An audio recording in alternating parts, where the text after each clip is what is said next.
Wanindaita uya okudare renyu muchitiremekedza ivakuru venyu wangu muri madhara pabasa renyu hapana pandingatyora mitemo yenyu okumakana kwabvepi everyday makundichera semugoti okunyarara ndobve bati muri kunditaura aiwa muri kunditaura imimi ndinonyarara seko muchinditaura aiwa muri kunditaura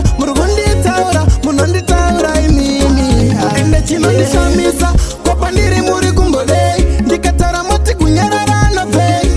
ndine mubvunzo kwamuri nhasi kuti ndikataura ndinombobvei manja pamanyangwira yaona kana maimbenge makapunyuka mukorona chikati chenyu ndachionera mumbopapona ndokukanda mudumbu kunge zvakaitwa jona handiti muri kunditaura bati gore rino muchakaura sekuti mwari vane vavangi vangu wazviko vanorwadziwa nenifai ndonokuchererai kusimeji zororo nekuti hamuna ukwana hamungandibatonge muka kuita ndifusa unge muka vakuaplya silent pgs fast sikuspirire kwabata paironi rasta delete kuita fomati ndotongokutsenga-tsenga ndosvipa mvati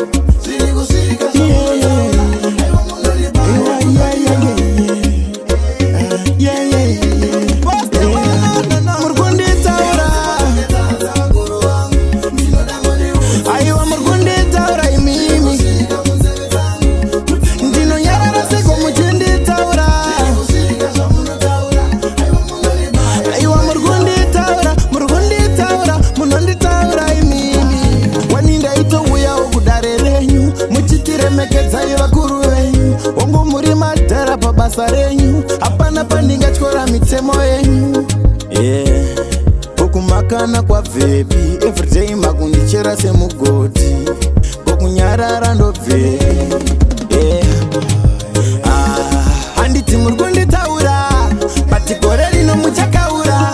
sekuti mwari vane vavangi vangu wazviko vanorwadziwa nenifai ndonokuchererai kusimeji zororo nekuti hamuna ukwana hamungandibatonge muka kuita ndifusa unge muka vakuaplya silent pgs fast sikuspirire kwabata paironi rasta delete kuita fomati ndotongokutsenga-tsenga ndosvipa mvati